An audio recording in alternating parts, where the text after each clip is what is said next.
Welcome to the Post Telecourse on Enforcement of Environmental Laws. You may think you already know everything you need to about environmental crimes, but let's see how you do with these questions. Name 3 long-term effects of environmental crimes on you and the environment. What are the primary officer safety concerns in responding to an environmental crime scene? What are 3 environmental laws that are enforceable by peace officers? Do all environmental crimes require specialized investigative resources? Name the other agencies in your jurisdiction that can assist in environmental crime investigations. We'll answer all of those questions during this telecourse. After this overview, you'll see the following segments. 4 informational segments: recognition of environmental hazards, environmental laws, response and enforcement, and resources. 4 scenarios: carpet cleaner, junk hauler, wire burn, and gas truck. Then we'll finish off the telecourse with our wrap-up segment. Environmental crime is a growing problem in California. We experience the worst air quality in the nation, with more than 95% of Californians living in areas with unhealthy air. Air pollution alone costs our state roughly $1.8 billion a year and leads to 6,500 premature deaths and 350,000 asthma attacks every year. California has warnings about eating fish caught in many rivers or streams because of pollution. More than a third of California's waters are officially categorized as polluted. Our state generates 33 million used tires each year. Millions of these tires are illegally dumped or stockpiled. Now, these stockpiles are a threat because tire fires are extremely difficult to extinguish and result in air pollution and pyrolytic oil, a hazardous waste. Low-income communities are especially vulnerable to environmental impacts due to the multiple pollution sources located in these areas. Environmental justice concerns the disproportionate impact these communities may experience. Crime prevention strategies don't work for environmental crimes. You can't put a lock on your door that keeps the bad air out, but increased enforcement does work. Many environmental scenarios also involve other crimes such as theft, fraud, perjury, or drug manufacturing. A cop on the street doesn't have to have a degree in chemistry to know when something's wrong and to get the vital on-scene information that allows others to complete the investigation. The main goal of this telecourse is to increase recognition of environmental crimes as a threat to public safety and to encourage enforcement of environmental statutes at the local level so that our state can be the great place to live that we all want it to be. Where we stand today in California has an incredible impact on what the future of environmental enforcement is going to look like. We are suffering a severe economic crisis. There's no secret that we are looking at a way of how government is going to change, a consolidation.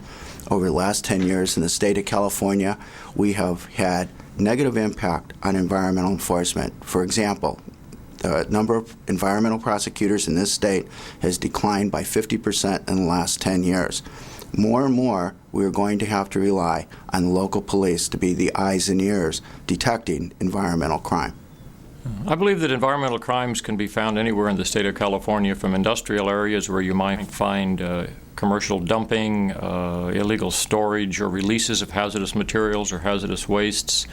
Often you'd find things abandoned in alleyways or buildings, empty buildings, abandoned buildings, companies that move out and leave waste behind. In the residential areas, you often find environmental crimes on a smaller scale, things like carpet cleaning companies who will clean your carpet and dump the wastewater into the storm drain, which runs to the local rivers or bays. Cement contractors and painting contractors are also commercial businesses that often wash out their equipment into the storm drain. In a rural environment, environmental crimes may seem even less obvious. An agricultural discharge from a dairy may seem to be relatively normal, but in fact, any discharge from a dairy to surface water or to a roadside ditch that may end up into surface water is illegal and certainly creates water pollution and creates health hazards for the public around you. Also, in a rural environment, it's very common to see illegal burns. People may be burning tires. They may be dumping tires. It costs money to dispose of materials such as household garbage, and tires are very commonly part of that makeup. Many times pesticides are mishandled, not from the pesticide itself, but from the containers that they come in. Those containers may be burned illegally, creating air pollution. The residue left from the burns may cause toxic material to remain on the ground, which may affect wildlife or farm workers in the area, as well as runoff due to rain into surface water may cause aquatic pollution also. It requires a multifaceted approach. It requires first responders. It requires regulators. It requires prosecutors to make this work. It is important for all of us to work together in a spirit of cooperation to enforce the environmental laws of the state of California to protect the people of the state of California.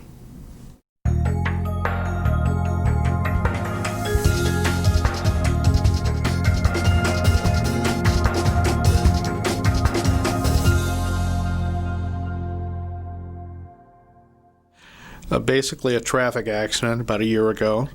Daylight hours, about 3 in the afternoon. Officers responding to a pickup truck and a car. First officer on the scene gets there, sees some fluid on the ground, doesn't think much of it, says it's a pesticide truck. Well, my ears perk up right away, and then he comes out on the air and says, well, I talked to the driver. He said it's no big deal. It's just a ant and roach killer, so it's okay. I rolled directly to the scene, got out, took a look at it. It was a 100-gallon portable tank that had ruptured on the back of the truck, and it completely emptied out into the street, and here's the officer standing out in the middle of the puddle. I went up, asked the driver of the truck for his MSDS sheet, material safety data sheet, and he didn't have it with him at first, so he had to call a supervisor in. The supervisor got there, oh yeah, he forgot that at the business. He should have had that with him. I said, okay. Dug it out, walked over to the patrol officer after I had him get up on the sidewalk and out of the puddle of pesticide and explained to him that basically pesticides were organophosphate materials. Your nerve agents that the Army and all the military uses are organophosphates.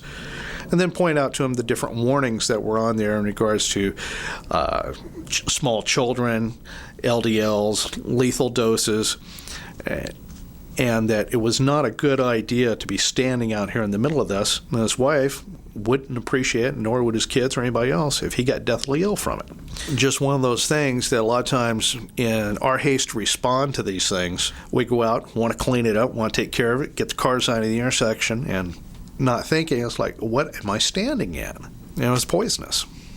Anytime an officer comes across a situation that they believe may be an environmental crime, and an environmental crime that may possess some type of hazard to the public or the officer in the course of investigation, their primary concern should be for their safety and the safety of the public. It's important to preserve evidence. It's important to document what observations they have made, but primarily make sure that it's safe to approach and that the public has been isolated from the area before starting to conduct an investigation. As many officers will remember from their hazardous material awareness training that they either received in the Basic Police Academy or as in-service training, we use an acronym SIN, which stands for Safety, Isolation, and Notification, the three major components for a first responder trained at the awareness level to respond to a hazardous material incident. In an environmental crime, we look at four major types of hazards. The hazards are corrosivity, which is our pHs or levels of acidity, anything of acid of 2.5. Below that is a hazardous waste. Anything above 13.5 in a pH reading is considered a hazardous waste. But any pHs is dangerous because it either eats the skin or burns the skin. And so that's why corrosivity is important. Reactivity is that will explode or react with water, causes fire.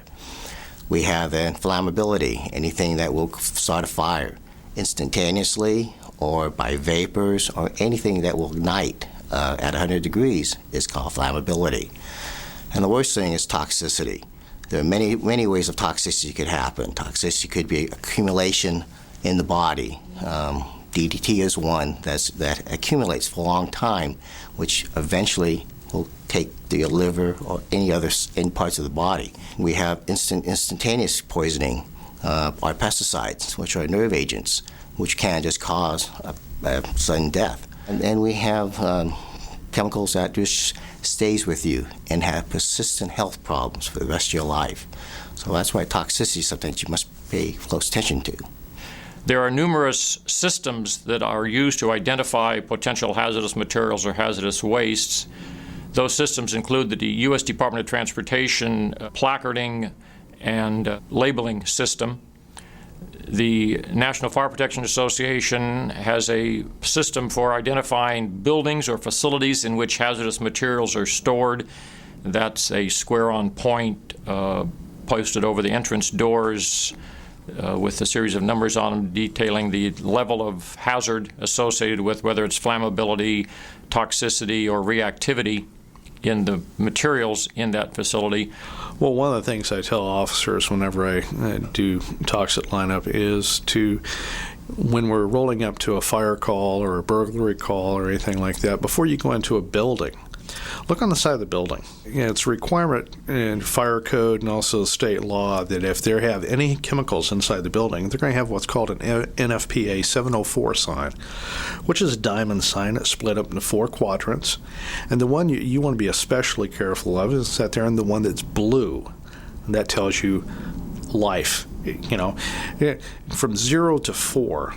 4 being the worst, what conditions are in there? Flammability is on there, reactivity, radioactivity, or special. If it has a W on there with a line at the bottom, it'll tell you don't put water on it.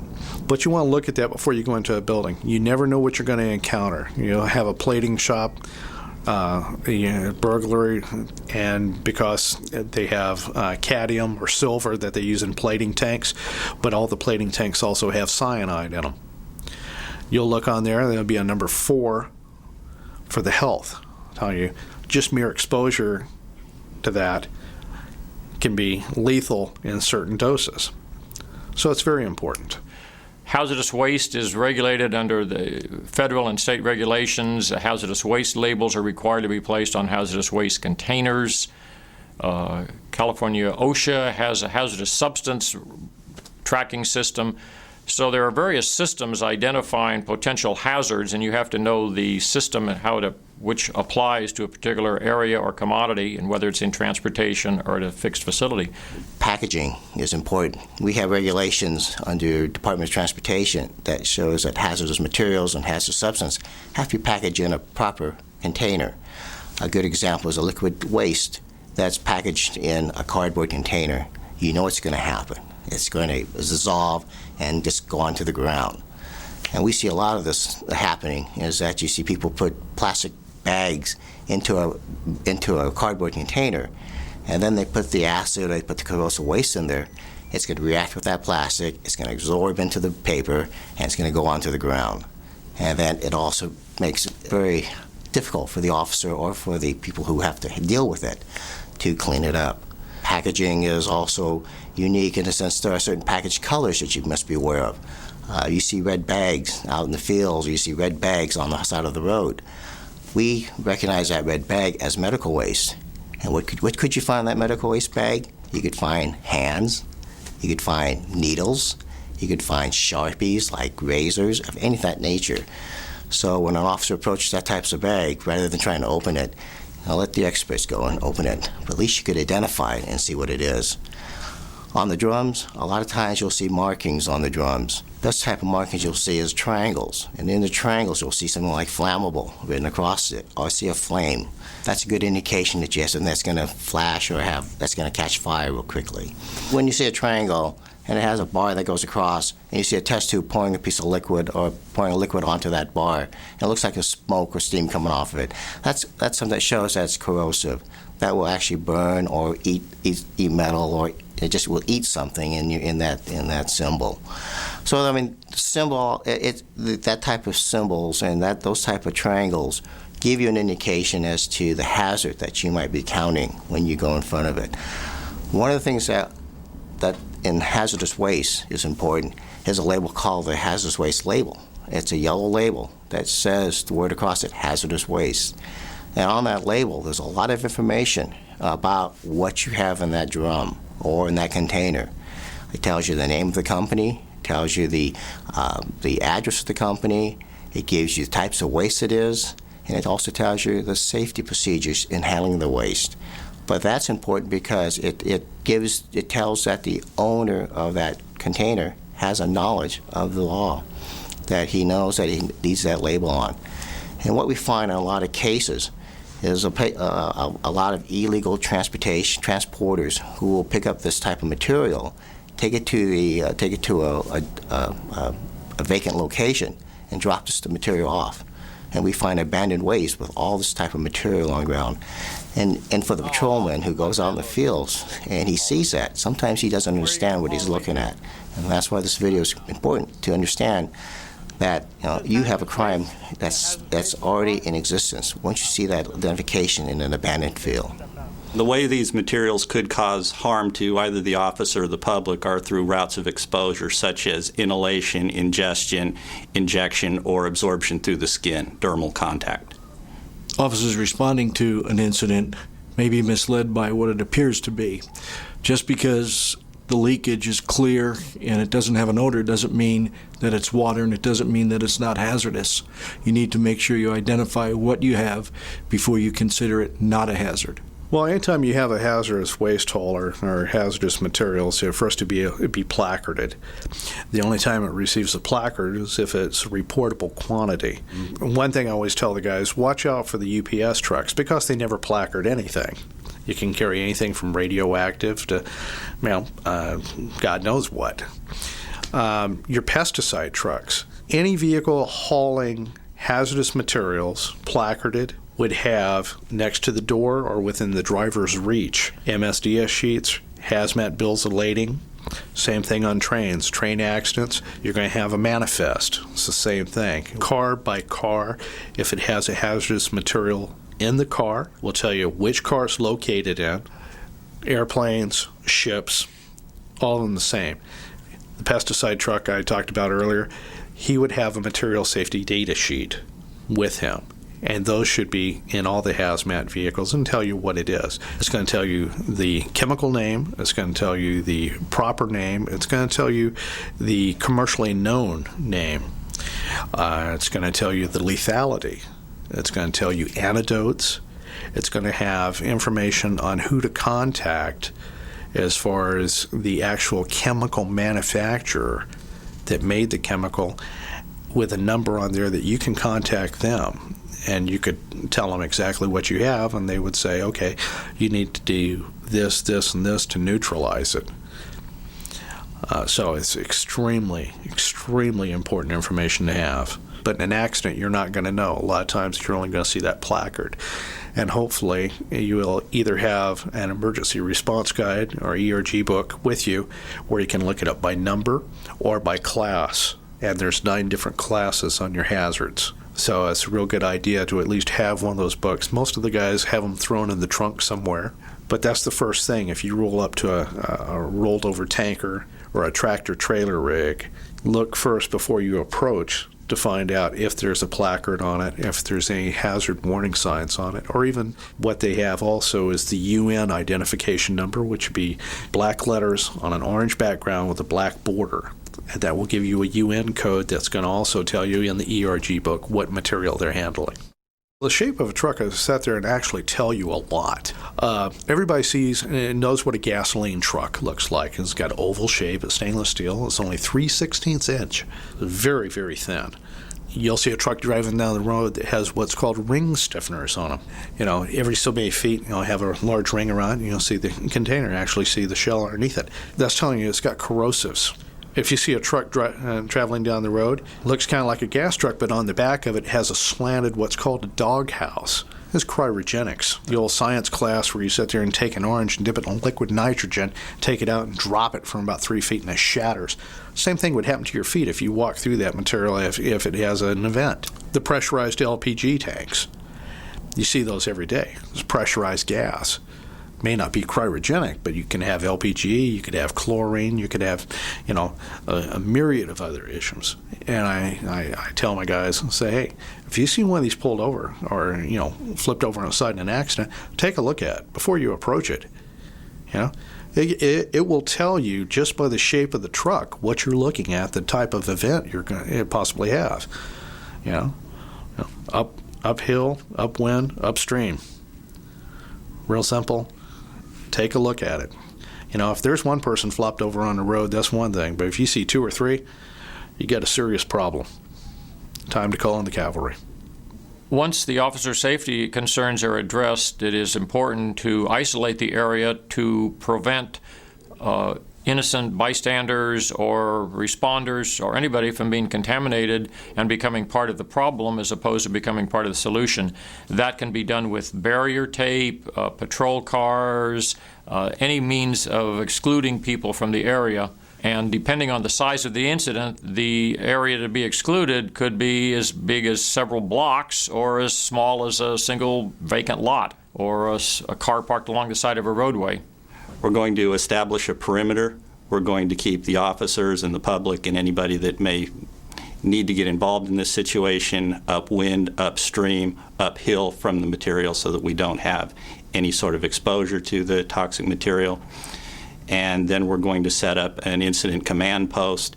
Law enforcement will initially be the incident commander and will probably turn it over to fire once fire arrives on the scene.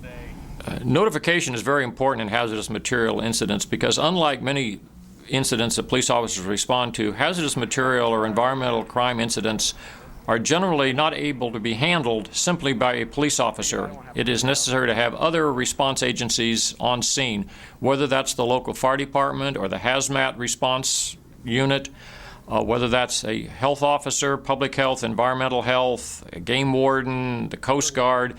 There are a myriad of agencies that address specific issues in the environmental arena, and proper notification of those agencies will expedite their arrival on scene and the ability for the officer to turn that incident over to an agency that can follow it up to completion, including a successful prosecution or cost recovery for the expenses of the cleanup. The easy way for a patrol officer to make that notification is simply through his police radio to his dispatch center. The dispatch center will have information on file whether they need to notify the National Response Center, which is for federally regulated releases, or the State Warning Center in Sacramento, which is operated by the California Office of Emergency Services, who is kind of a central switchboard to notify the appropriate agencies of a hazardous material release or incident. Summarizing the recognition of environmental hazards. Officer and public safety takes precedence over criminal investigation, but preserve evidence when possible. Remember the SIN acronym. Safety considerations include identifying the type of hazard and being mindful of the routes of exposure. Isolation refers to isolating the hazardous material, keeping everyone upwind, uphill, and upstream. And lastly, be sure to notify any resources needed to deal with the incident. Point is safety, isolation, notification. Use those 3 standards and your case will be strong, your safety will be great, and you have enough people involved to make this case even better.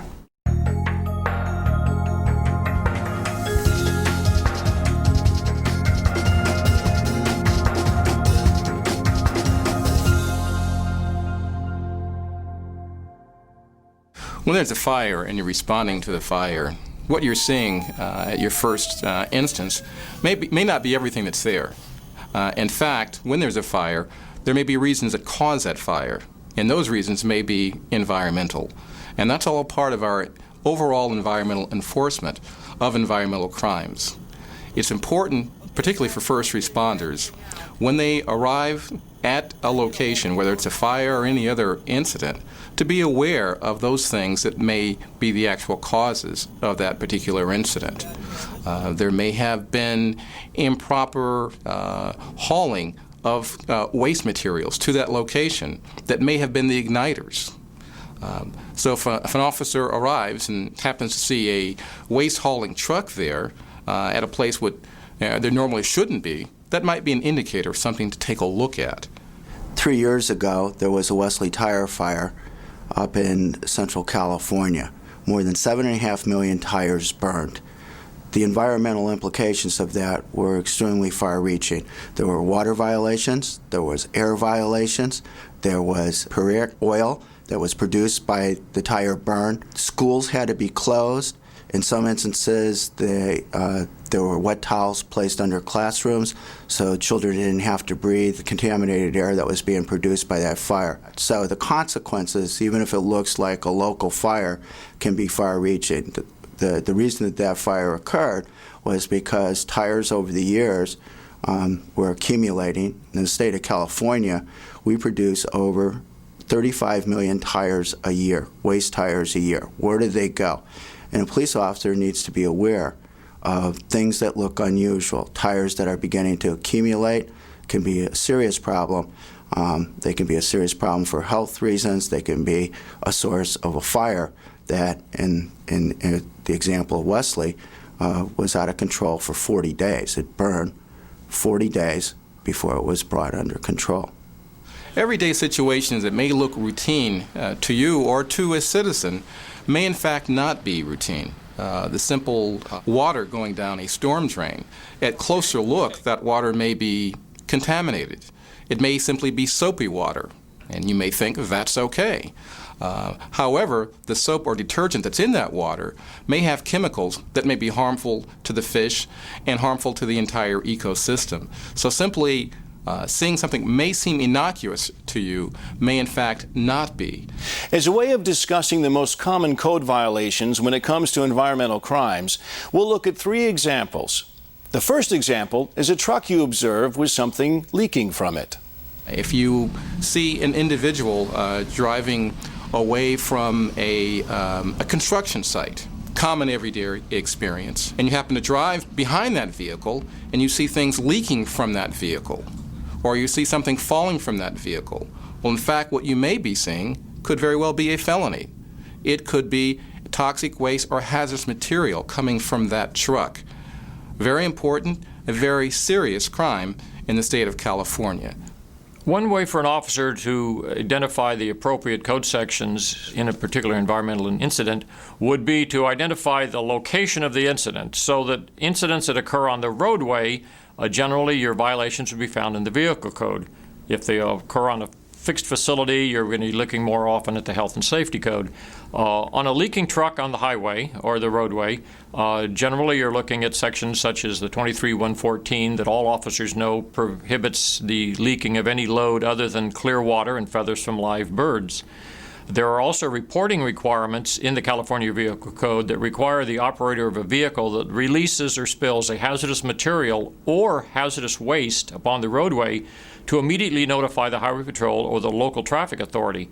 That's a misdemeanor violation that has a maximum $2,000 fine attached to it. If the load involves hazardous waste, the California Health and Safety Code sections 25-189, etc., apply to the transportation of hazardous waste. In addition, the United States Department of Transportation has enacted numerous regulations under CFR 49 that address the transportation of hazardous materials and hazardous wastes, such things as placards, labeling, securing your load, blocking and bracing, mixing commodities, and things like that. A violation of any of those federal regulations in the transportation of hazardous materials constitutes a violation of Section 34506B of the California Vehicle Code, also citable by traffic officers. Our second example, to illustrate the most common code violations in environmental crimes, is the disposal of barrels containing hazardous waste in an unauthorized location. Well, the most stringent code that you'll find is, again, Health and Safety Code 25189.5, a felony code under the Hazardous Waste Program. And this code represents more for disposal of hazardous waste in an unauthorized location. But hazardous waste includes oils, used oils, includes industrial waste, it includes even household waste, things like the chlorine bottles that you use for your toilets, or aerosol cans that have pesticides in it that you use from your garden. Things like that can be represented as a hazardous waste. Those are things that you might find in a in a disposal in an empty lot. And sometimes we're lucky to find letters, some type of information as to who this belongs to, and track back. And part of the evidence gathering is to look at that as to, who do you think it may belong to? And then you go back and research that out. But again, 25189 is 0.5 under the Hazardous Waste Code. Any hazardous waste disposed to the ground and illegally put there is a felony. And so in this case here, the fine alone is $25,000 per day per violation. So it's a very expensive fine. But then again, we go further on. We may find just garbage. And now you have other codes of the local enforcement, code enforcement.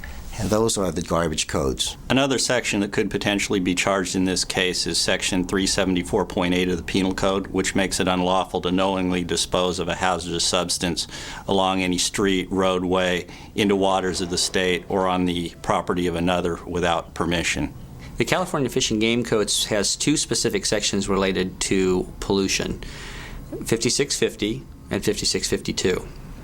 Under 5650, it would be unlawful for anyone to place or permit to place into waters of the state, where it may pass into waters of the state, any material that is specifically listed in the statute.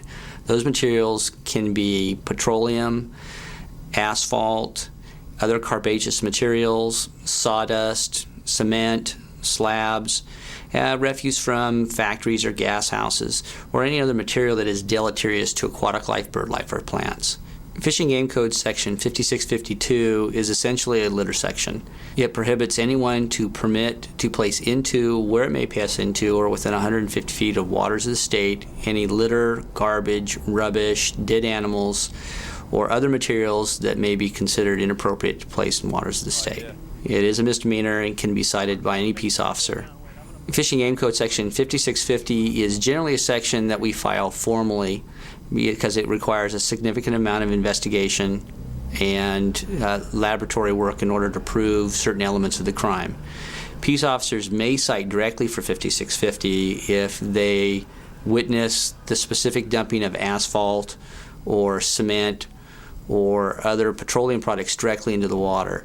But generally, we like to be able to sample for that to meet the elements of the crime and make the case solid.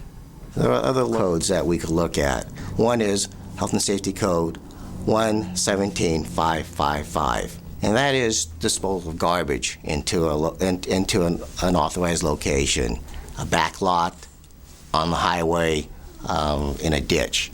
And those are just regular garbage, things like household trash. Could be the couch, could be the bed, anything of that nature. That's not a hazardous waste. And that type of violation is more of a civil fine against an individual, but it's a violation. And the violation, again, is the researchers who did the disposal. Officers may find that environmental laws are backed up by city or county ordinances under nuisance sections or licensing sections. It would be good to know those sections so that you can enforce the law if you have to on the local ordinance level, and then let the investigative agency carry it to the higher state laws that they're specialized in. Our last example illustrating code violations is if you find dead fish in a local waterway. The introduction of a pollutant into the waters of the state often result in a fish kill, which is obvious to any passerby, whether it's a citizen running along a creek bed or hiking, or an officer driving over a bridge and noticing dead fish. There are numerous statutes that apply to the pollution of waters of the state, both at the state level and federal statutes. Probably the most commonly used water pollution statute in the state of California is Section 5650 of the California Fish and Game Code, which makes it a misdemeanor to introduce petroleum products, lime, factory waste, some solid wastes, and anything that is perceived to be deleterious to the fish, a very broad-based term which implies that the fish are not happy or able to live in that water. This section goes back to the 1800s in California and is, in fact, California's oldest environmental statute. The California Water Code actually has felony provisions for introducing any pollutant into state waters. That could include hot water, dirty water, wine, milk. In one case, Hawaiian punch was introduced into a stream and killed numerous fish, and that was considered to be a water pollutant. If the material dumped into the waters of the state happens to be a hazardous waste, then again the Health and Safety Code applies to the illegal disposal of hazardous waste at an unauthorized point.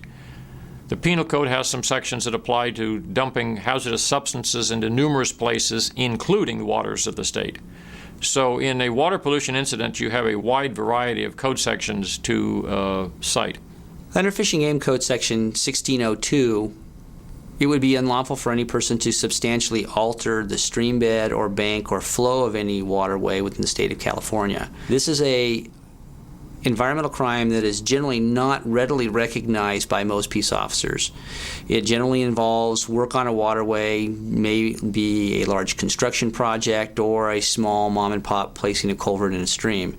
In many cases, most peace officers do not recognize this as a potential violation, but in fact, under the law, all persons doing work on waterways where they may substantially alter the flow, bank, or bed of the stream are required to notify the Department of Fish and Game prior to doing work. Once they have notified the department will generally issue a mitigation agreement, which is generally required on site during the construction project. It would be very simple for any officer passing by any work on a waterway to stop and ask for a copy of that document to show that that law has been complied with.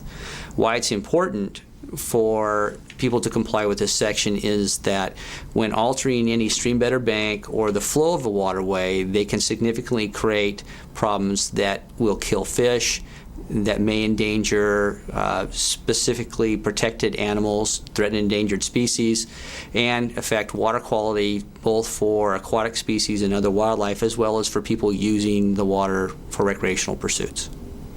Be aware that most environmental crimes also have failure to report crimes. For example, an individual who is transporting items on our roadway, simple mistake, simple problem, where there is a spill on the roadway. And in fact, the individual immediately cleans up the spill, takes care of the spill, and drives away. You think that's great, that's fine. However, that individual may have just committed a crime by failing to report the spill on the highway, because that individual may in fact not know the actual spill, what it contained, or the hazard that may have been implicit within that spill. It's important for that individual to notify the appropriate authorities so they can make the determination as to how the cleanup should actually occur. To summarize environmental laws, remember that many emergency response incidents, as well as seemingly ordinary situations, may involve environmental violations. Also, keep in mind that environmental crimes can involve violations of these codes: penal, vehicle, health and safety, fish and game, and water, as well as local ordinances.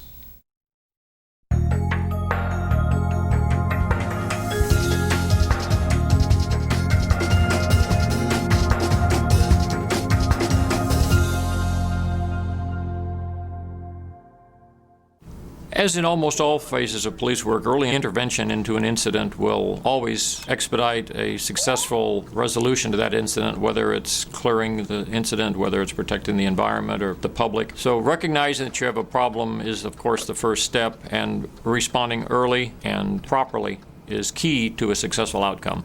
In environmental crimes, it is important to remember that many violations have negligent standards applied, so that what appears to maybe be an accident or an unintentional act could in fact have penalties attached to it. And we always must remember that there is a substantial expense in cleaning up hazardous material incidents, which, if you identify the responsible parties, can be borne by those responsible parties as opposed to the taxpayers of your jurisdiction. Officers who arrive at an environmental incident are going to have to set priorities and set the priorities of actions. They should look at officer safety. They should call for assistance, look at public safety, and if possible, terminate whatever the incident is. Well, when responding to one of these types of scenes, personal and public safety is always of the utmost concern. But once that's established, you need to start taking steps to mitigate the hazard to protect the public. We need to contain these sort of situations, but we need to keep that containment within our capabilities. We need to do the things that we are trained and equipped to do, otherwise isolate the scene and call for someone who's better prepared to deal with the hazard. There is one thing that I would definitely recommend to any police officer who becomes engaged in the investigation of an environmental crime, and that is simply, if in doubt, get out. And what I mean to say by that, if they think that there may be some danger, then get away from it and get the people that know what they're doing to investigate the case. If it looks like a fish, it smells like a fish, it's a fish. Same thing with a hazmat crime. If you think something's wrong, it's starting to look wrong, it probably is wrong. And you don't want to go beyond your awareness level. You want to call somebody else in that could give you a qualified, help, because the help is available out there. When responding to this sort of crime scene, just like any other crime scene, you would first look for victims and render any assistance necessary. But we'd also be looking to determine who witnessed the incident, if the suspect or suspects are still on scene. And we would document this as we would any other crime scene with a crime report or an information report if appropriate, and photographs, sketches and diagrams of the scene. And we would also summon any investigative personnel to the scene as necessary to assist with dealing with this particular incident. Those things all should be addressed by the officer on scene and not left to be done at a later date, because in many cases the evidence is gone by that time. Chemical materials evaporate, change consistency, and so it's important to conduct that investigation early, but again, conduct it safely. During a hazardous material or an environmental investigation, the law enforcement officer has many options available to him on scene. He can simply counsel or complete a field identification card on the responsible party. He could forward that to an appropriate agency, whether it's the solid waste people, the fire department, whoever might be appropriate. It may be necessary to write a report and forward that report through channels to an appropriate agency for further follow-up. Another option would be in an incident where it's necessary to have certain agencies respond to the scene, the officer stands by until the appropriate agency, whether that be Fish and Game or Public Works or whoever, arrive, and then turn that investigation over to them to complete. And lastly, of course, the officer can cite or arrest responsible parties for crimes committed in his presence or felonies that he has reasonable cause to believe were committed. I think one of the things, when we go out and we do our jobs is some of our own personal housekeeping that we do, our everyday operations that we go through. Our disposal of our gloves after we contact an individual that may have a problem, biologic hazards. Shouldn't be throwing the gloves at the side of the road or in the back of the patrol car for the next officer to deal with. It takes just a minute to sit there and dispose of them properly. Put them in that red biologic bag that's inside the ambulance that responded, or find a place to dispose of it properly. The Polaroid film packs. The sergeants are always on your rear end to sit there and don't waste film. It costs $1 a shot. But a lot of times they don't say anything about the fact that the empty Polaroid pack still has a battery that actually charges the camera. If that's burned or disposed of improperly, it can actually cause an environmental problem, releasing hazardous chemicals, or if a kid gets a hold of it and starts tearing it apart, there's actually acids in there. Same thing, batteries out of our equipment in the car, your flashlight, your radios, your portable little television screen that everybody looks at graveyard shift, all the toys. We need to sit there and take care of our housekeeping. If we're going to go out and tell everybody that this is what you should be doing, we should be following, setting an example. Reviewing response and enforcement. Early recognition and intervention in environmental crimes is the key to a successful outcome. Many environmental laws include negligence, so accidents should be considered crime scenes. Stop the event if within your training. Call for assistance when needed. Conduct a thorough preliminary investigation and execute the best enforcement option.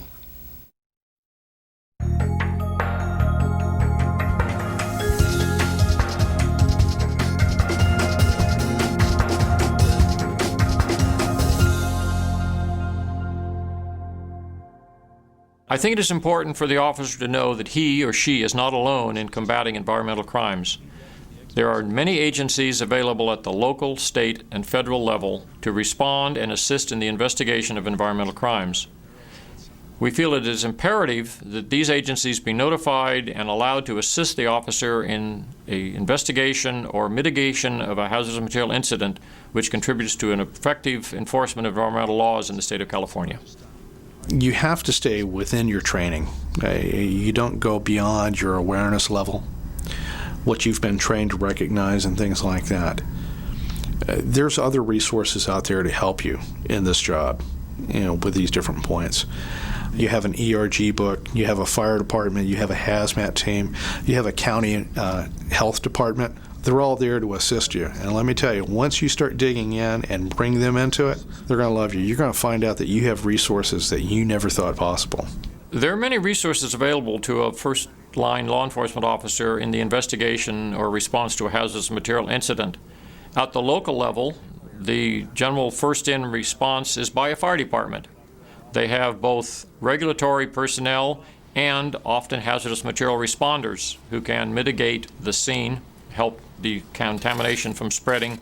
Also involved in many jurisdictions are the local health departments. Environmental health agencies have hazardous material specialists or response personnel available. The Public Works Department maintains the storm sewer systems and often the sanitary sewer systems within a city and has an interest in protecting those systems from contamination and sewer spills, etc.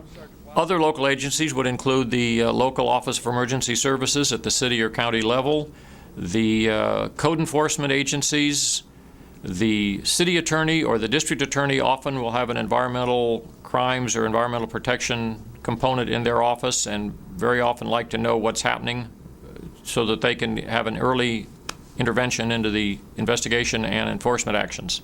State agencies that are available to assist a peace officer, law enforcement officer in the investigation of environmental crimes actually can be many. The first agency a peace officer should understand they need to call would be the State Office of Emergency Services. That agency will in fact make notification to all other agencies that may have an interest in investigating this crime, either immediately or for follow-up. Anything that would involve state waters, the Department of Fish and Game is almost always the first agency to be called. We are the state on-scene coordinators for all off-highway spills, and as such, we respond to, it is a priority for game wardens in the state of California to investigate all hazardous materials or water pollution-related crimes that affect wildlife in the state. California Highway Patrol will investigate and is the on-scene coordinator for all on-highway spills. In addition to that, other agencies such as Cal EPA and the agencies underneath them, the Department of Toxics, Solid Waste Management, Regional Water Quality Control Board will also be of assistance in investigating related crimes. At the federal level, there are numerous agencies that provide resources to the local government agencies. First of all, I believe the United States Environmental Protection Agency is able to respond. A federal on-scene coordinator for major environmental and hazardous material incidents, that person is able to coordinate the resources of all the federal government agencies necessary. Another major player is the United States Coast Guard in navigable waters, coasts, ports. They have marine safety officers, hazardous material specialists. They have a response team available to fly resources to the site. They work hand in hand with the U.S. Environmental Protection Agency. The U.S. Environmental Protection Agency also has criminal investigators who are charged with investigation of federal environmental crimes. Often environmental crimes occur on federal properties, which may be under the jurisdiction of things like the United States Forest Service, the Bureau of Land Management. Those agencies also have hazardous materials specialists and investigative resources available if the jurisdiction is appropriate. Law enforcement officers need to have handy some references that they can use to help identify an environmental incident. One of those would be the Jane's ChemBio book for law enforcement in California. Another one would be the Emergency Response Guidebook that would help them identify hazardous materials as they run across them. Probably the most valuable resource to a police officer in the state of California today is the environmental task forces that exist throughout the state. Every county in the state of California has an environmental task force at one level or another. I cannot encourage any police officer enough to participate in those task forces, as we have found out that environmental crime invariably is not just environmental crime. It carries over in some instances to white-collar crime, where we find all kinds of fraud. For example, worker safety violations, where one environmental case that I am working on started out as a dairy waste problem and ended up involving the death of 2 dairy workers who died at the bottom of a manure pit because of getting rid of the dairy waste. You also have the local district attorney's office that invariably will either, one, have a full-time environmental prosecutor, or will rely on the services of the California District Attorneys Association Circuit Prosecutor Project, which operates in 34 rural counties. Summarizing the resources available for enforcement of environmental laws, officers on scene have many agencies they can call for help on a local, state, and federal level.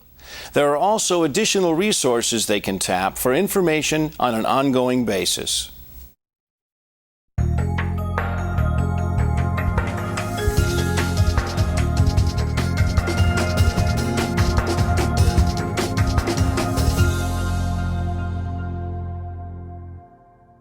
Doing a good job on training. Thanks. On the next call, why don't you go ahead and take the lead on it? All right. Looks like somebody's dumping into the storm drain. Sure does. Why don't you turn around and we'll check it out. All right.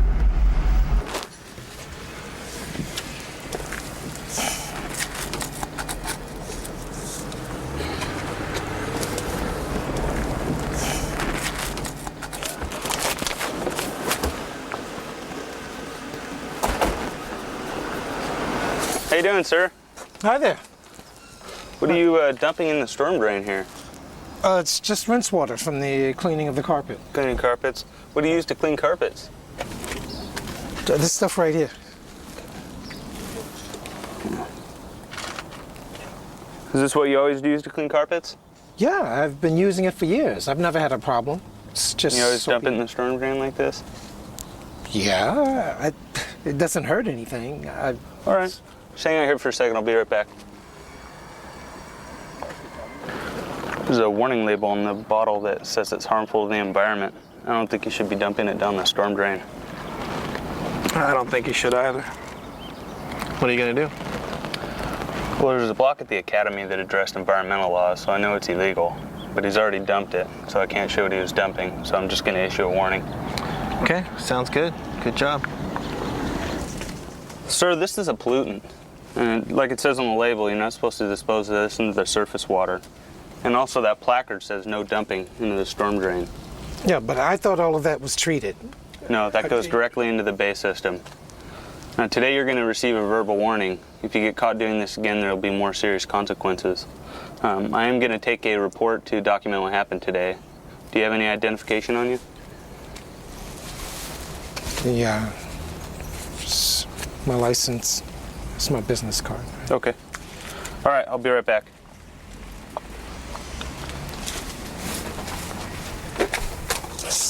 The carpet cleaning exercise isn't all that unusual. It happens every day in the state of California. What seems to be a normal activity is all too frequent and involves some form of crime. In this particular scenario, we have to applaud the trainees' recognition of something being wrong, water being discharged from a van, seemingly a carpet cleaner.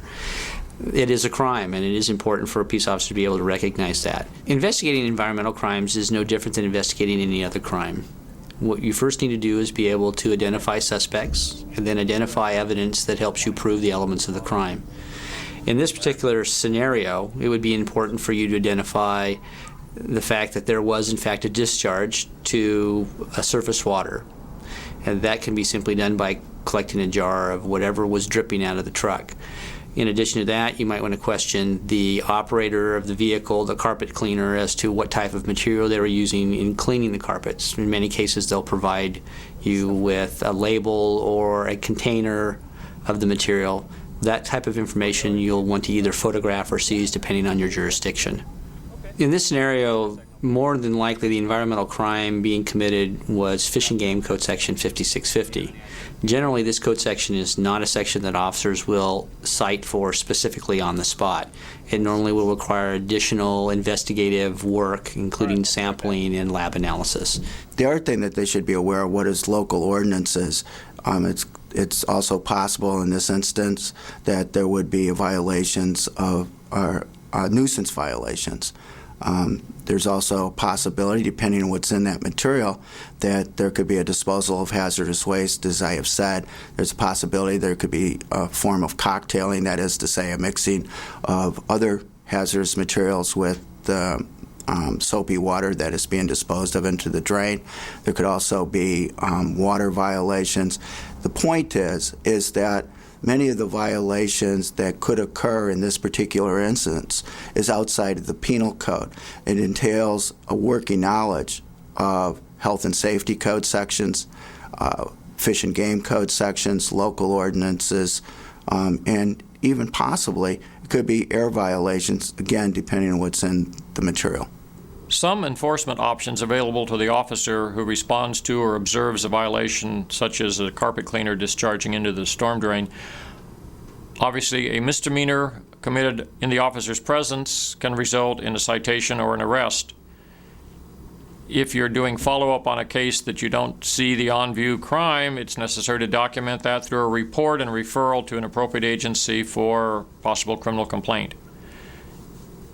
In a situation where a business is practicing these type of violations, the charging authority, either the city attorney or the district attorney, could choose to issue a misdemeanor complaint or possibly file a civil action against the company for an illegal business practice. If the officer does not witness the violation and therefore is unable to arrest or cite for the violation, it is important at least the officer notify the violator of the consequences of water pollution. Many jurisdictions have stenciled storm drains indicating that flows directly to a river or bay, reminding people that anything introduced into a storm drain leads to waters of the state is an important aspect of law enforcement work to prevent future crimes. An officer sent a call over to our unit about some illegal truck parking. And during the course of the conversation with the RP, the reporting party on this, it came out that there was illegal dumping by this carpet cleaning company. And the officer who initially got it and referred it to us didn't understand that that was an environmental crime that was taking place because of the dumping. Talking to the RP, she explained to me that every night when the guy got home, he was sitting there dumping the holding tanks. And, you're talking a sizable amount, and there, a couple of 100 gallons between his 3 trucks. So I went back and explained to the officer, this is actually an environmental crime that takes place every night. So it was education for, both the carpet cleaning guy, because he didn't realize it, the homeowners association, and the officer that referred the call over to us.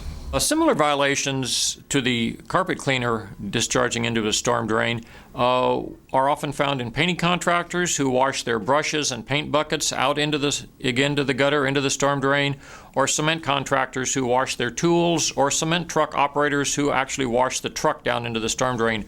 All of those materials are considered pollutants under the Fish and Game Code, Section 5650, and are citable as misdemeanors by any officer in the state.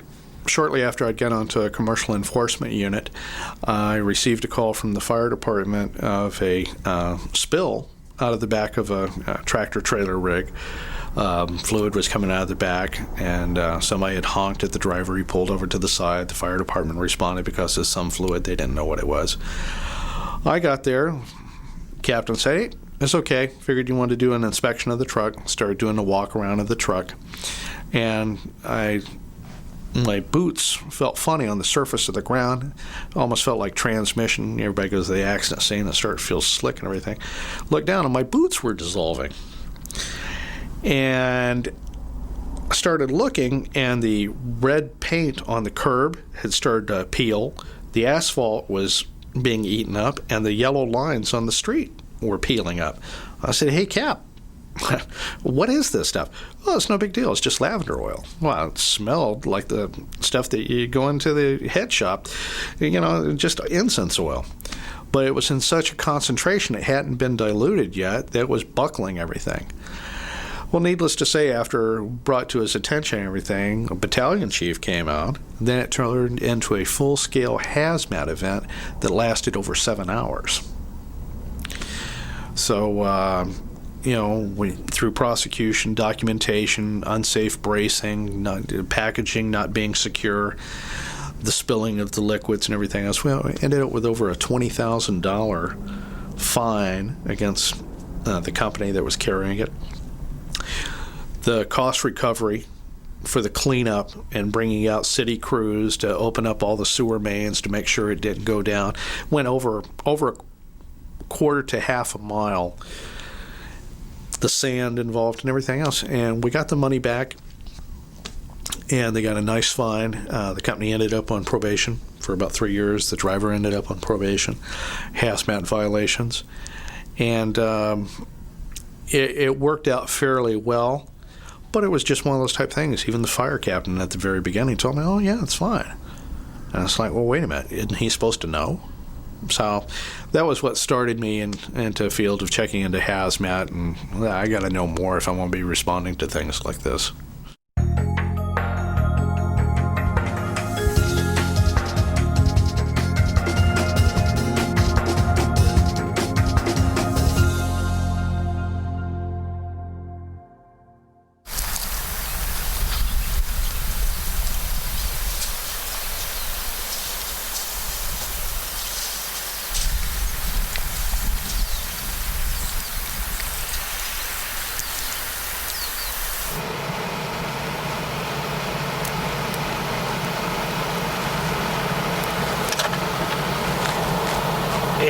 John. Show me stopping a maroon pickup truck, no visible plate, 9400 33rd Street. 831 John, I copy your traffic stop.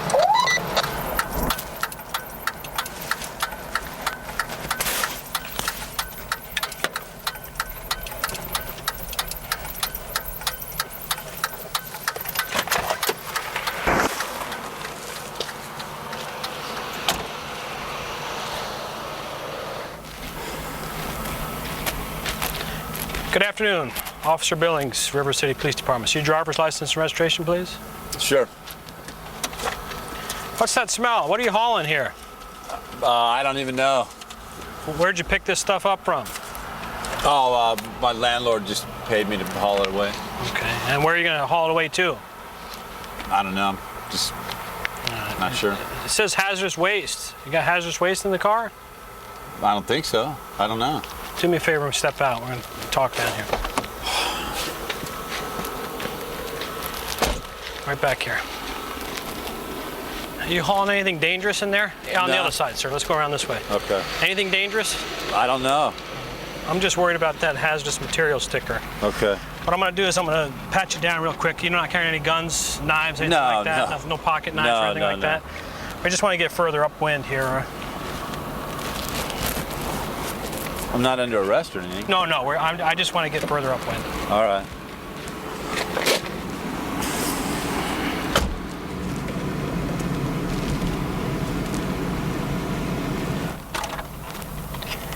831, John. Can I have a field supervisor, a hazmat team, and another officer to respond to my location? I've got a vehicle that's leaking something from a container that says hazardous waste.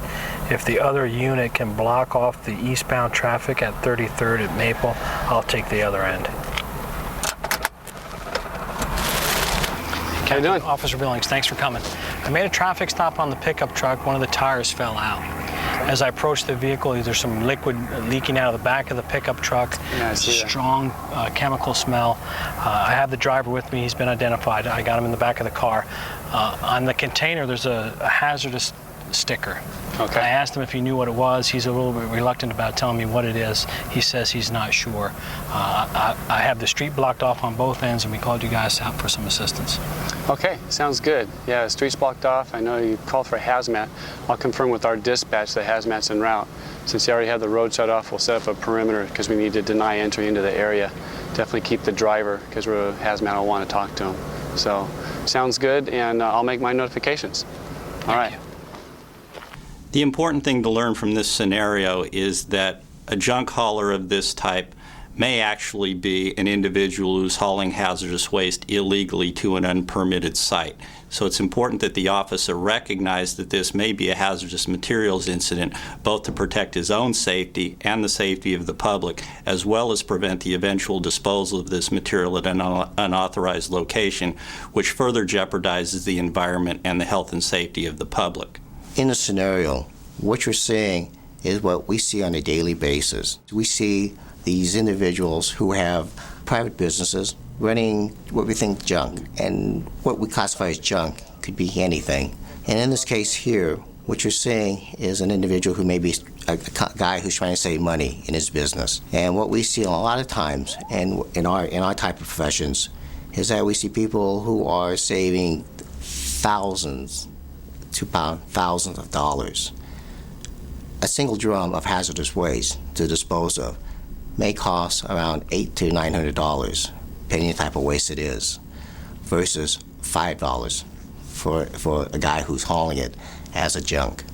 The investigations of these violations is important, as these violations contribute to a diminishment of the quality of life in a particular area, or the costs incurred by property owners to clean up materials dumped illegally on their property. It is important for the officer to identify what commodities are in that load. Is it a hazardous material? Is it a hazardous waste? Are they waste tires? Is it just household waste? Is it medical waste, often found in red bags and identified as a potential biohazard? Well, the officer's 5 senses and good judgment could be his best friends in a situation of this type.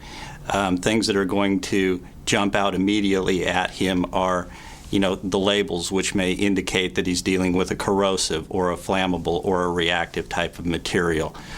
His nose, which is going to tell him that he smells something out of the ordinary. If he smells anything coming from this vehicle that doesn't smell like clean air, it's best to back up, get as much distance from the situation, and then call in appropriate resources to help him out and more effectively deal with the situation. This is another scenario where our SIN acronym definitely comes into play. After ensuring the safety of both the officer and the public, the officer is going to isolate this incident by calling in for backup to prevent traffic from coming into contact with this location, and notify both his supervisor and the appropriate response agency, such as the fire department or maybe the local hazardous materials team, to further investigate and characterize this scene. Depending on the material found in the illegal load or the illegal dump site, you may have violations of the Health and Safety Hazardous Waste Control Act, found at Section 25189.5, which makes it a felony to illegally dispose of a hazardous waste at an unauthorized point. If the load is still on the truck and en route, it is a felony to transport hazardous waste without a manifest or to an unauthorized point.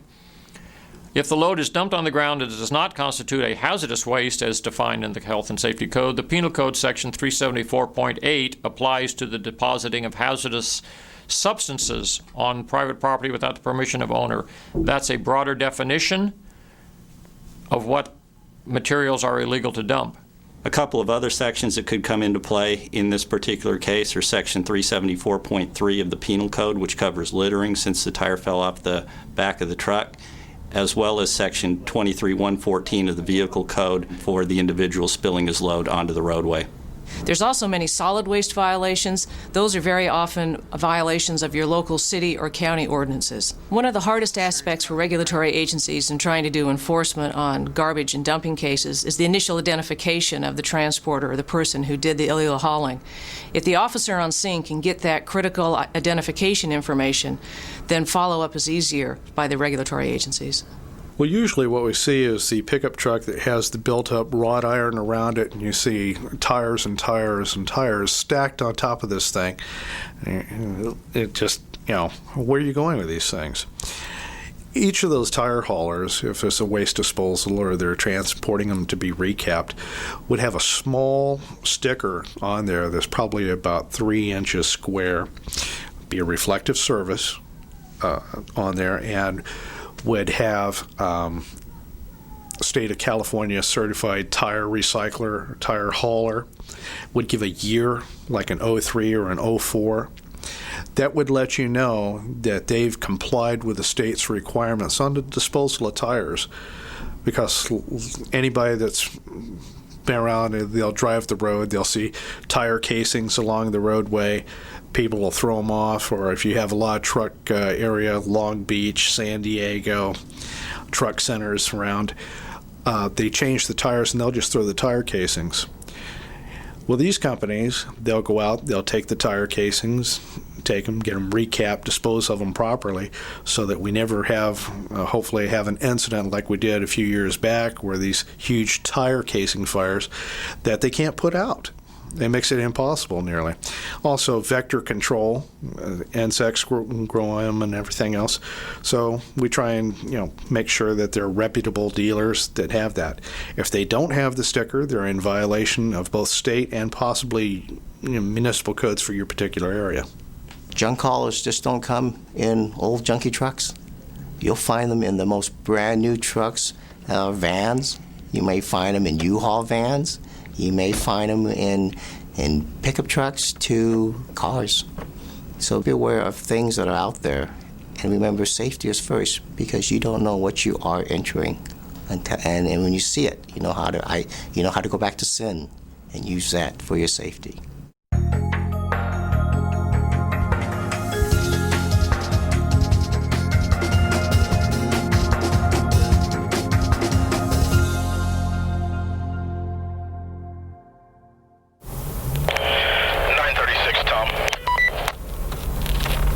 Nine 36 Tom. 936 Tom, respond to 1100 Alberto Road, the area of the creek. There's a report of a male subject with a small fire at that location. 936 Tom, 10-4.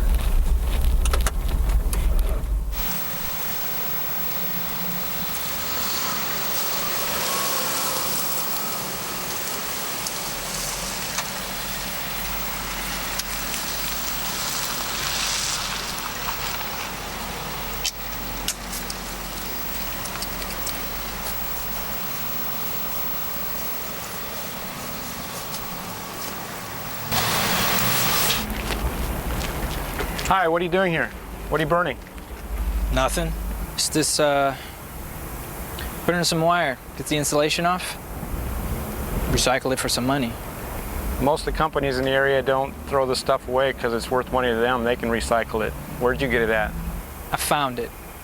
We've had a lot of thefts of copper wire in the area. I wouldn't be surprised if this is stolen. Hey, this ain't stolen.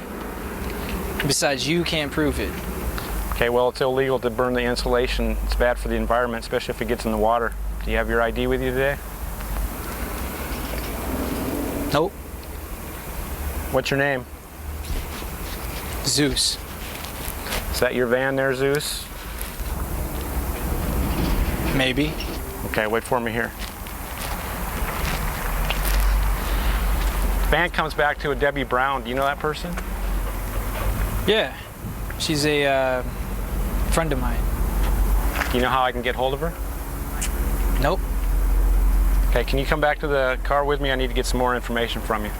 Look, man, I told you. You can't prove that I stole this. Well, you're the one burning it, and you don't have identification. I need to get some information from you. Come on back to my car with me.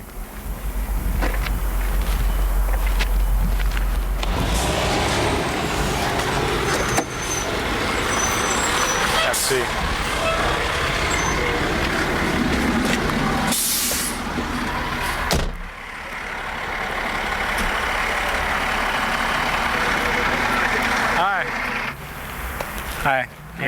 Good.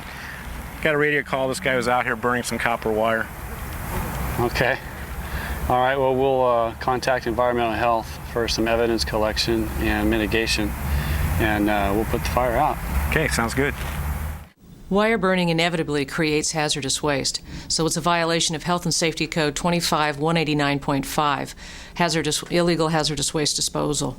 In addition, Penal Code 374 might apply for the hazardous waste or hazardous material disposal.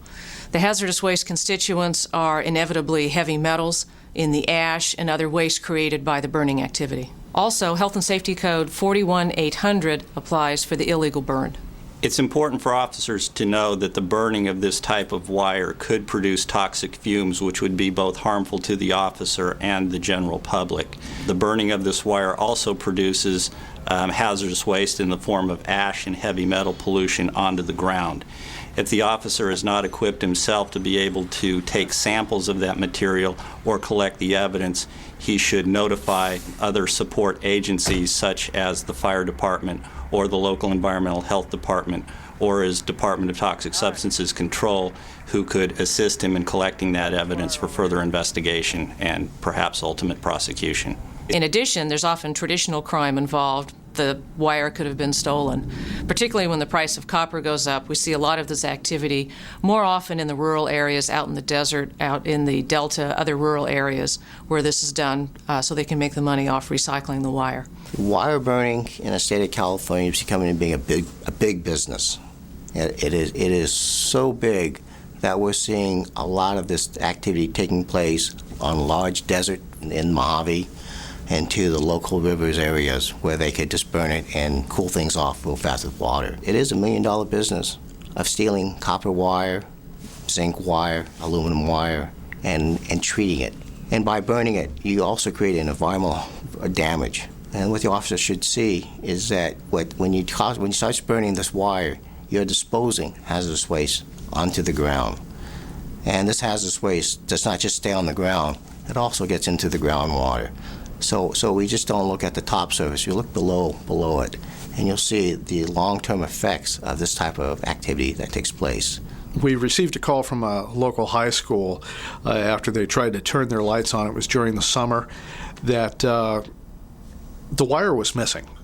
And this was between the light stanchions at the stadium of the high school. Got out there, and this was like 1/0 electrical wire, 3-phase with the ground. So you're sitting there talking 4 large cables, a few hundred feet long. And we started missing some other wire, and we got onto the case later on by citizens calling up and seeing a black plume of smoke coming up from the river bottom. Went down there to investigate, and lo and behold, here's our 1/0 wire all wrapped up, and the people were burning it. Well, we set up on it later on. They came back to get the wire, ended up arresting the guy, and we started doing some research, and it turned out he was using one particular recycler close by, and the recycler, he sat there and he knew what it was. It's just that he wasn't going to question it because of the cost of copper. So we ended up getting the recycler for receiving stolen property, the guy for burglary, and the nice part is actually got to charge him with some of the environmental crime sections, which is real heavy duty, simply because all the cables had the thick PVC plastic coating. When you burn those, you actually is more or less akin to the same stuff as in your super glue, super fuming, and also cyanides, airborne cyanides from this burning plastic and fuels.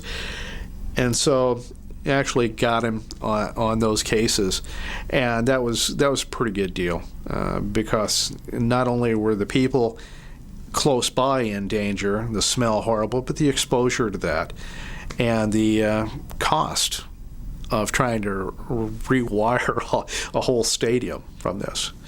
But guys will steal anything, and they'll do that stuff, and burn all that off, and you still see it in lots of different jurisdictions. The other learning point that I like to let peace officers know, that any time they see excessive smoke, that is a violation of some air pollution law.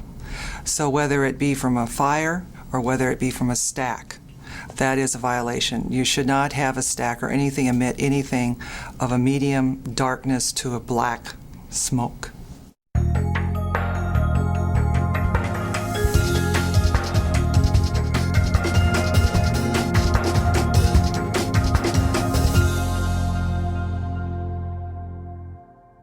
So he grabbed the stuff and he ran out the door, and I yelled stop, tried to stop him. Of course he was out of sight. He was gone. Okay. About how tall was he? Oh, about 5'8" or 5'9". Kelly, the gas truck spilled gas again out there.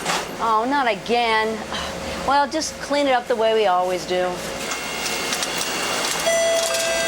Okay, so his hair color? Hair color, it was like dark brown hair, about shoulder length hair.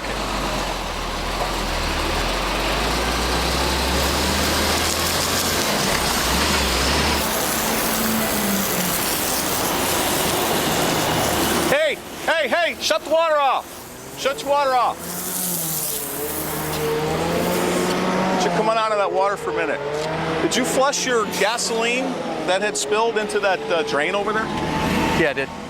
Well, about how much gas do you think you rinsed down here? I don't know, about 20 gallons. About 20 gallons? Yeah. Okay, don't flush anymore. I have to call fire out to take care of this.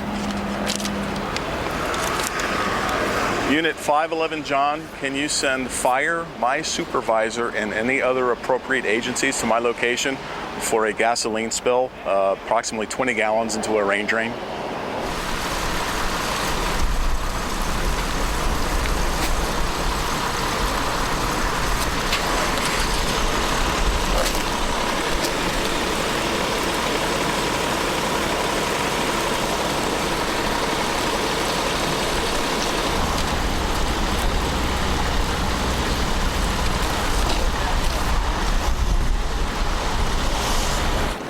Hey, Captain, how you doing? Good. Cam Garvey, River City Fire Department. How you? We're going to do for you today? Well, we had a fuel spill. They had a delivery of fuel today, and when the guy disconnected the hose from the truck for the attendant, about 20 gallons of fuel came out onto the asphalt there. And the truck has already left. However, as you can see, the attendant broke his garden hose out and flushed the fuel down, and it made it into the storm drain down there. Gotcha. Well, what we need to do is actually get some more resources in here, probably hazmat team, fish and game and stuff, because it's gone down in the drain there. Got the river and stuff down below. Probably want to secure the area a little bit better because of the vapors and stuff coming off the fuel spill. So if I could get you and your sergeant here to secure the street, one at the intersection and one down that way, approximately a quarter mile.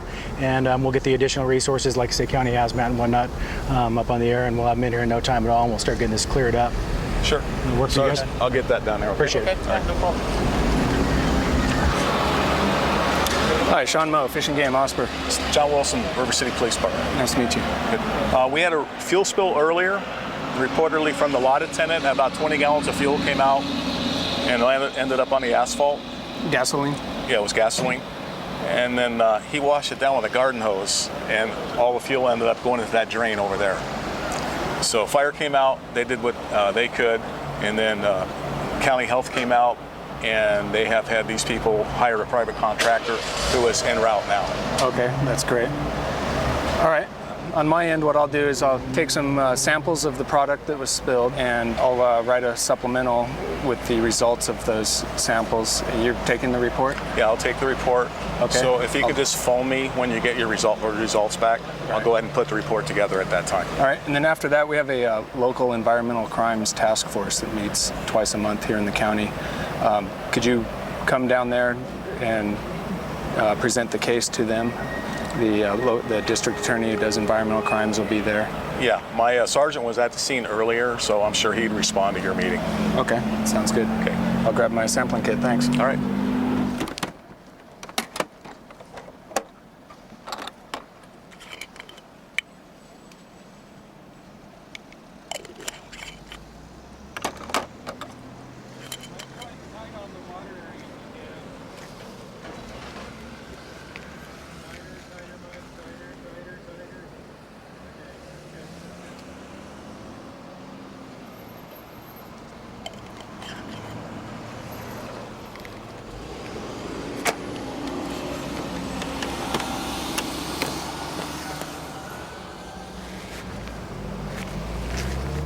Just a reminder that these proceedings are confidential, and anything that is talked about during this meeting should only be discussed with another member of the task force in conjunction with an investigation that we're doing.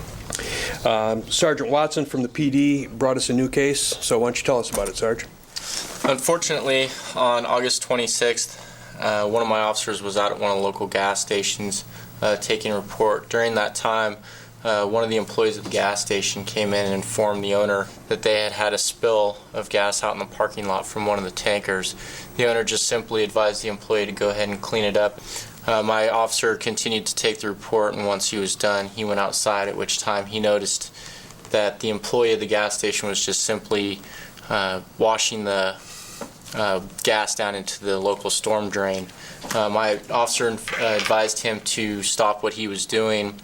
He had dispatch notify fire and other appropriate agencies to come out, and he also had myself come out. A full investigation was done, statements were taken, diagrams were done, and pictures were taken, and everything was turned over to the fire and hazmat crew for scene security. Did fire get that first then? Fire arrived after the officer had called in for the fuel spill, and we just arrived on scene, pulled protection lines, and then notified County Hazmat, stayed on scene on standby until Hazmat was done with us. And County Hazmat responded, and they called out a hazardous waste cleanup company to come and clean out the storm drain. We notified Fish and Game, and then we also issued a notice of violation to the business owner. When did Fish and Game pull into this then? We received the call about an hour after notification was made from OES, and we responded within half hour of that. You know, this is definitely a case that's very blatant, one that none of us like to hear about, and it's a case that the District Attorney's Office will handle. We're looking at charging, I think, at this point in the investigation, 3 different people. One would be the driver of the truck who allowed the spill to happen or contributed to this, the owner, manager of this particular station that directed his employee out to clean up the spill, and also failed to provide training, most likely, for that employee, and the employee that, you know, did a senseless act like washing it down the storm drain. So we've got violations of Fish and Game Code 5650 for the release of the petroleum into the water. We've also got Health and Safety Code 25189.5 for disposal of hazardous waste to the ground for the petroleum. And then there was the failure to report under that's Health and Safety Code 25507, isn't it, Mary? Yes, it is. Yeah. So we've got a lot going here, and it was good work by all of you. We'll take the case. I appreciate that. Thank you. This is a situation that occurs probably every day somewhere in the state of California, where an employee, a worker, is washing down petroleum products, be it from a gas station, be it from a transportation facility, be it from a used car lot.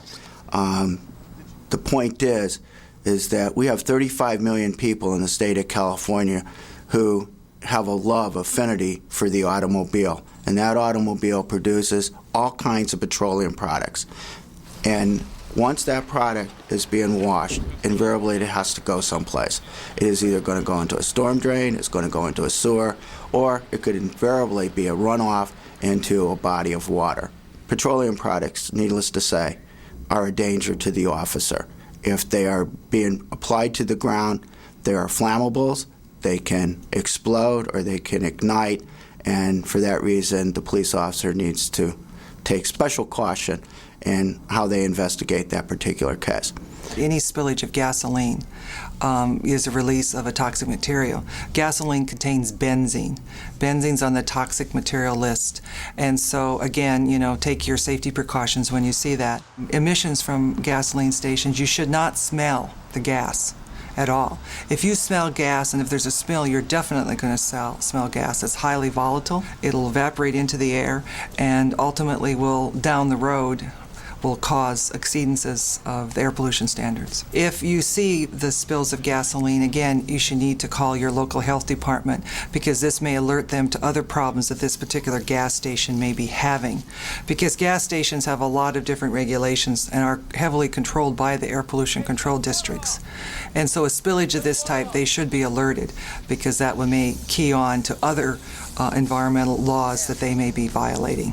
Petroleum is a specific pollutant under Fish and Game Code Section 5650, and since it is a specifically listed pollutant, officers may cite for discharges directly to surface water should they so choose to. It is in fact a misdemeanor. The other thing that they need to be aware of is violations of Health and Safety Code Section 25189.5, which is the transportation or disposal of hazardous waste. And anything that's at a gas station that is accumulating invariably is going to be, in one form or another, a hazardous waste because it's a petroleum product. And once it enters into those storm drains or sewer, it's being transported. And once it ends up at its final destination, it constitutes a disposal. So you need to be aware of the violations that are associated with Health and Safety Code Section 25189.5. Petroleum products in general create water pollution throughout the state on a regular basis, and proactive measures taken by law enforcement officers on a routine basis will only serve to help improve water quality and recreational opportunities from keeping water at a higher quality.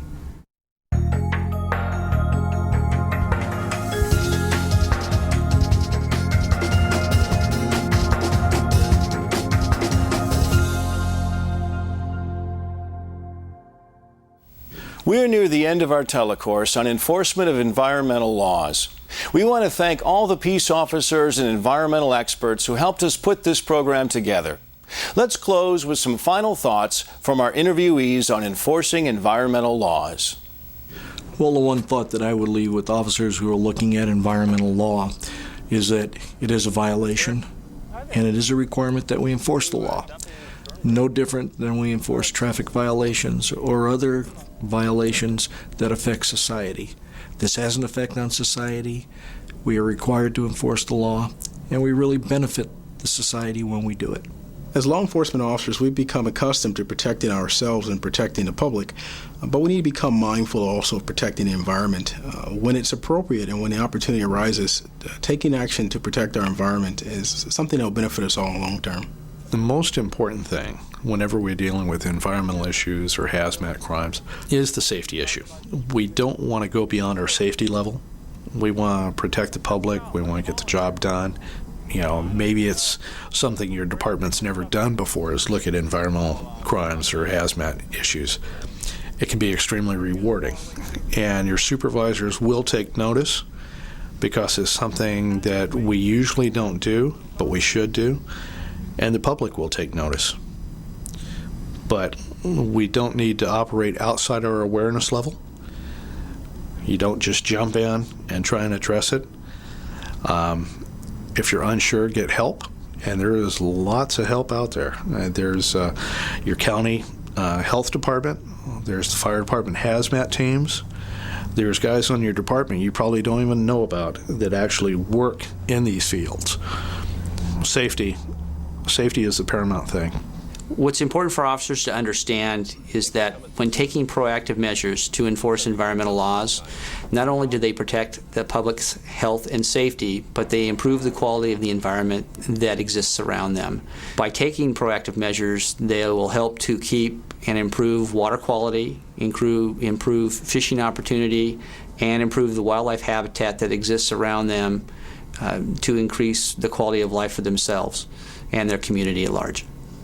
Environmental crimes are everywhere, and we need peace officers' help in order to investigate and prosecute these crimes.